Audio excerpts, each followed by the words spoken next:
Hi everyone welcome back to Rashmi tutorial. काली आमे किछि एमसीक्यू लोकवाणी अबाउट रे 25 टा भला डिस्कशन करथिले। आज भी किछि मु आनिछि 25 टा क्वेश्चन। तो आशा करुछि आपण मानकु सब आसीबो। जदि प्रैक्टिस करथिबे डेफिनेटली सब आसीबो। आ जदि आसीबो लाइव चैट बॉक्स रे आंसर देबे। आ जदि भी न आसीबो आज जाई कि प्रिपेयर हेबे, किछि असुविधा नै। सब कॉम्पिटिटिव एग्जाम पई का क्वेश्चन गुडा को वेरी वेरी इंपोर्टेंट। आउ जदि आपण मानकर पीडीएफ दरकार अच्छी ताहले आम टेलीग्राम चैनल जॉइन करेंगे। डिस्क्रिप्शन बॉक्स रे मु टेलीग्राम चैनल लिंक दे देबी। आपण माने सेठी जॉइन होइकी पीडीएफ पाई परिबे। आउ जदि आम चैनल नुआ अछंती ताहले प्लीज सब्सक्राइब करी पाखरे थिबा बेल आइकन टी को प्रेस कर देबे एंड ऑल नोटिफिकेशन क्लिक कर देबे।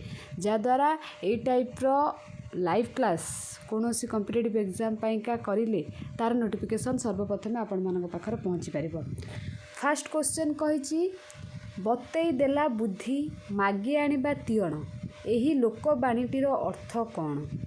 ऑप्शन ए उभय शोभावर्धक, ऑप्शन बी उभय क्षणस्थायी, ऑप्शन सी आलस्य सर्वनाश करे, ऑप्शन डी किछि नथिबा अपेक्षा सामान्य थिबा भल।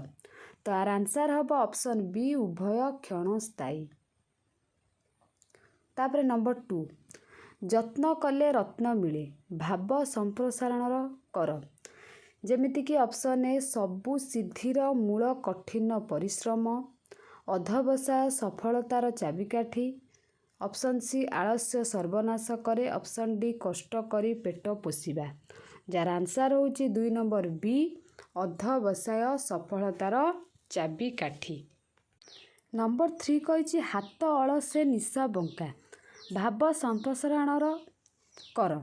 ऑप्शन ए गंडगोलर न पशिबा, सबु काम सहजरे हुए नहीं, सावधान होई चलिबा, अलसुआ दुख पाए। आर ऑप्शन होची 3 नंबर डी अलसुआ दुख पाए।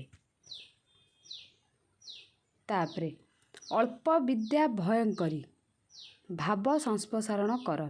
ऑप्शन ए अति गर्व देखाइबा, ऑप्शन बी मूर्खଙ୍କ आगरे तत्व कहिबा, ऑप्शन सी सामान्य ज्ञान प्रयोगर परिणाम, ऑप्शन डी अनाधिकार चर्चा। आ जार आंसर होची ऑप्शन सी सामान्य ज्ञान प्रयोगर परिमाण। तापर 5 नंबर काल ठार काल मा जाने भाव संप्रसारण कर। ऑप्शन ए होची काल कथा काल मा जानी पारे, ऑप्शन बी निकटतम व्यक्ति अन्यर इंगित बुझी पारे, ऑप्शन सी आत्मीय लोक शत्रुता करिबा असुविधारे पड़िबा। आर आंसर होची ऑप्शन बी निकटतम व्यक्ति अन्यर इंगित बुझी पारे। तापर 6 नंबर आ बलद मते बिंद भाव संप्रसारण कर। ऑप्शन ए विपद को निजे निजे डाकी आनिबा, ऑप्शन बी असुविधारे पड़ी सतर्क हेबा, ऑप्शन सी अभिज्ञतारु शिक्षा लाभ, ऑप्शन डी अधिक दुर्बल उपरे प्रभुत्व देखाइबा। जार आंसर होची ऑप्शन ए विपद को निजे निजे डाकी आनिबा। 7 नंबर चाली न जानी डैश गोड़र दोष बाटर दोष लोकर दोष जागार दोष। यहाँ आपण मैंने समस्ते जानते भेरी भेरी इजी चाली न जानी बाटर दोष।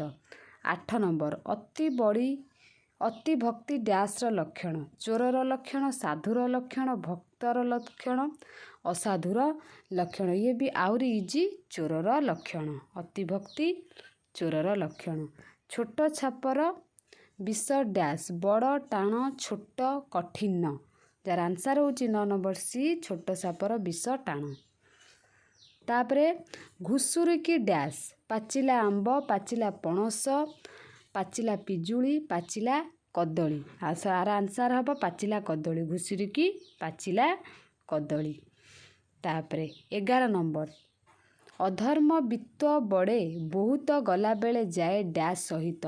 ऑप्शन ए शुद्ध, ऑप्शन बी मूल, ऑप्शन सी जमा, ऑप्शन डी समूल। और जार आंसर होची 11 नंबर बी मूल हैला। अधर्म वित्ते बड़ बहुत गला बेले जाए मूल सहित। भेरी भेरी इंपोर्टेंट क्वेश्चन। तापरे 12 अभिज्ञतारु सतर्क हेबा यही अर्थर प्रकाश करुवा लोकवाणीटी कौन? ऑप्शन ए अठा काठीरे पड़िबा, ऑप्शन बी अंध थरे बाड़ी हजाए, ऑप्शन सी धरा को सरा मणिबा, ऑप्शन डी सभारे हांडी भांगिबा। आ जार आंसर होची ऑप्शन बी अंध थरे बाड़ी हजाए। ତାପରେ 13 ନମ୍ବର କ୍ଷୁଦ୍ର ମଧ୍ୟରେ ଭୟଙ୍କରତା। ଏହି ଅର୍ଥ ପ୍ରକାଶ କରୁଥିବା ଲୋକବାଣୀଟି କ'ଣ? ଅପସନ୍ ଏ ଡେଙ୍ଗା ମୁଣ୍ଡରେ ଠେଙ୍ଗା, ଅପସନ୍ ବି ଛୋଟ ସାପର ବଡ଼ ବିଷ, ତାପରେ ଅପସନ୍ ସି କୂପମଣ୍ଡୁକ, ଅପସନ୍ ଡି ଚକ ଗଲେ 12 ହାତ। ତ ଆର ଆନ୍ସର୍ ହେବ 13 ନମ୍ବର ବି ଛୋଟ ସାପର ବଡ଼ ବିଷ। 14 ନମ୍ବର ସାବଧାନ ହୋଇ କାମ କରିବା। ଏହି ଅର୍ଥ ପ୍ରକାଶ କରୁଥିବା ଲୋକବାଣୀଟି କ'ଣ? ଅପସନ୍ ଏ ହଲିଲା ପାଣିରେ ଗୋଡ଼ ନ ଦେବା, ଉଡ଼ିଗଲା ଚଢ଼େଇର ପର ଗଣିବା, ଧରାକୁ ସରା ମଣିବା, ହାତେ ମାପି ଚାଖେଣ୍ଡେ ଚାଲିବା।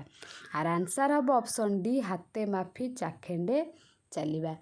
ତାପରେ 15 ନମ୍ବର ଅଳସୁଆର ବାଟ ବାଟି ଚାଷ।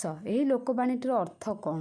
ମୂର୍ଖଙ୍କ ଆଗରେ ତତ୍ତ୍ୱ କଥା କହିବା, ଅପସନ୍ ବି ଅଳସୁଆ ଲୋକର ବୃଥା ଆସ୍ଫାଳନ, ଅପସନ୍ ସି ଅନାଧିକାର ଚର୍ଚ୍ଚା, ଅପସନ୍ ଡି ଅଧିକ ମିଳାମିଶାରେ ସମ୍ମାନ ହ୍ରାସ ପାଏ। ଆଉ ଯାହାର ଆନ୍ସର୍ ହେଉଛି ଅପସନ୍ ବି ଅଳସୁଆ ଲୋକର ବୃଥା ଆସ୍ଫାଳନ। ତାପରେ 16 ନମ୍ବର ଯେତେ ଘୋଡ଼ାଇଲେ ବି ଦୋଷ ଧରା ପଡ଼େ। ଏହି ଅର୍ଥ ପ୍ରକାଶ କରୁଥିବା ଲୋକବାଣୀଟି ହେଲା ଶୋଇଲା ପୁଅର ଭାଗ ନାହିଁ, ଯେ ଦେଶେ ଯାଇ ସେ ଫଳ ଖାଇ, ଯେସାକୁ ତେସା ଲୁଚିଛି ନା ଗୋଡ଼ ଦୁଇଟା ଦିଶୁଛି। ଆଉ ଯାହାର ଆନ୍ସର୍ ହେଉଛି ଅପସନ୍ ଡି ଲୁଚିଛି ନା ଗୋଡ଼ ଦୁଇଟା ଦିଶୁଛି। ତାପରେ 17 ନମ୍ବର ଅସୁବିଧା ପରିସ୍ଥିତିର ସମ୍ମୁଖୀନ ହେବା। ଏହି ଅର୍ଥ ପ୍ରକାଶ କରୁଥିବା ଲୋକବାଣୀଟି କ'ଣ? ଅପସନ୍ ଏ ଅଜାତି କି ବଣିଜ ଅଡ଼ୁଆ, ଅପସନ୍ ବି ଅଠା କାଠିରେ ପଡ଼ିବା, ଅପସନ୍ ସି କଷ୍ଟ କଲେ କୃଷ୍ଣ ମିଳେ, ଅପସନ୍ ଡି ମହାରୋଗକୁ ଗରୁ ଯାଇ କାନ୍ତାରରେ ପଡ଼ିବା। ଯାହାର ଆନ୍ସର୍ ହେଉଛି ଅପସନ୍ ବି ଅଠା କାଠିରେ ପଡ଼ିବା।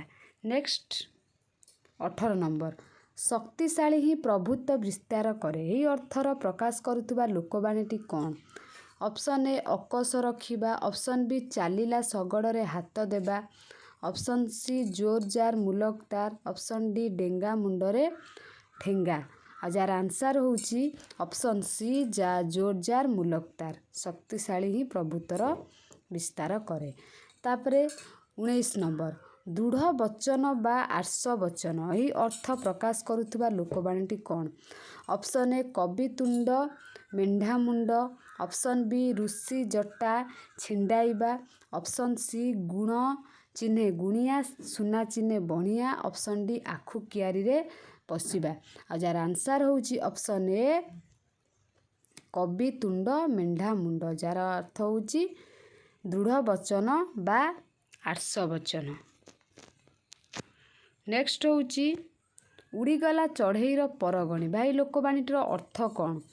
ଅପସନ୍ ଏ ନିଜେ ସମର୍ଥ ହେବା, ଅପସନ୍ ବି ଅତି ବୁଦ୍ଧିଆ, ଅପସନ୍ ସି ଅତି ସାମାନ୍ୟ, ଅପସନ୍ ଡି ସାଧନା ହିଁ ସିଦ୍ଧିର ଜନକ। ଆଉ ଯାହାର ଆନ୍ସର୍ ହେଉଛି ଅପସନ୍ ବି ଅତି ବୁଦ୍ଧିଆ। ଢୋକେ ପି ଦଣ୍ଡେ ଜି। ଏହି ଲୋକବାଣୀଟିର ଅର୍ଥ କ'ଣ? ଅପସନ୍ ଏ କଷ୍ଟମଷ୍ଟେ ବଞ୍ଚି ରହିବା, ଅପସନ୍ ବି କଠିନ ପରିଶ୍ରମ କରି ପେଟ ପୋଷିବା, ତାପରେ ଅପସନ୍ ସି ଅସୁବିଧା ପରିସ୍ଥିତିର ସମ୍ମୁଖୀନ ହେବା, ଅପସନ୍ ଡି ବିଧି ନିର୍ଦ୍ଦେଶର ମଣିଷ ପରିଚାଳିତ। ଯାହାର ଆନ୍ସର୍ ହେବ ଅପସନ୍ ଏ କଷ୍ଟେ ମଷ୍ଟେ ବଞ୍ଚି ରହିବା। ଢୋକେ ପି ଦି ପଣ୍ଡେ ଢୋକେ ପି ଦଣ୍ଡେ ଜି। ଯାହାର ମିନିଂ ହେଉଛି କଷ୍ଟମଷ୍ଟେ ବଞ୍ଚି ରହିବା। ତାପରେ 25 କହିଛି ସଂକୁଚିତ ପରିବେଶରେ ବଢ଼ିଥିବା ବ୍ୟକ୍ତି। ଏହି ଅର୍ଥ ପ୍ରକାଶ କରୁଥିବା ଲୋକବାଣୀଟିର ମିନିଂ କେଉଁ ଗାଈର ଗୋବର? ଅପସନ୍ ଏ, ଅପସନ୍ ବି କୂପ ମଣ୍ଡୁକ, ଅପସନ୍ ସି ଓଟ ମୁହଁରେ ଜିରା, ଅପସନ୍ ଡି ଅଠା କାଠିରେ ପଡ଼ିବା। ଯାହାର ଆନ୍ସର୍ ହେଉଛି ଅପସନ୍ ବି କୂପ ମଣ୍ଡୁକ। ସଂକୁଚିତ ପରିବେଶରେ ପଡ଼ିଥିବା ବ୍ୟକ୍ତି ମିନିଂ ହେଉଛି କୂପ ମଣ୍ଡୁକ।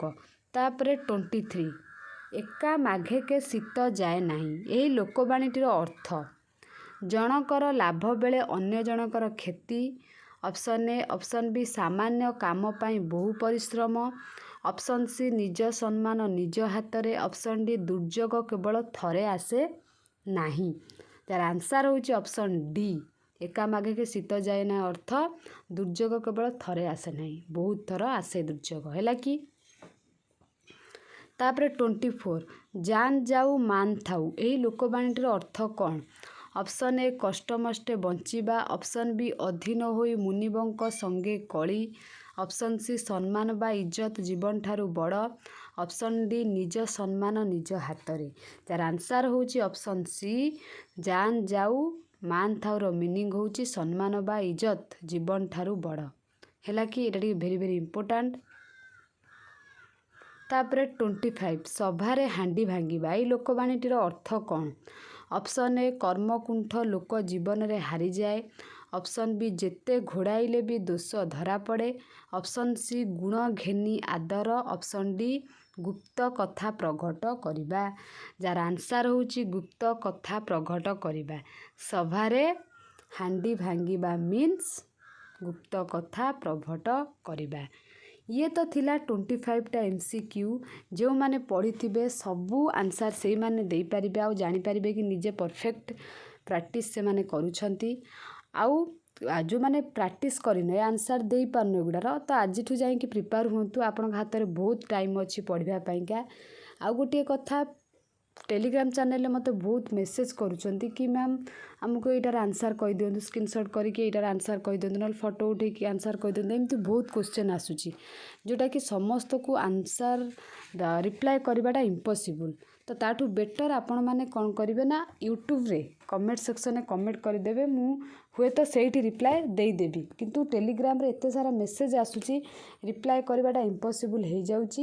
ସେଥିପାଇଁ ଆପଣମାନଙ୍କଠାରୁ ସମସ୍ତଙ୍କ ଠାରୁ ମୁଁ କ୍ଷମା ମାଗି ନେଉଛି, କାହିଁକିନା ବହୁତ ସାରା ମେସେଜ୍ ଆସୁଛି, ରିପ୍ଲାଏ କରିବା ପୁରା ଇମ୍ପସିବୁଲ୍।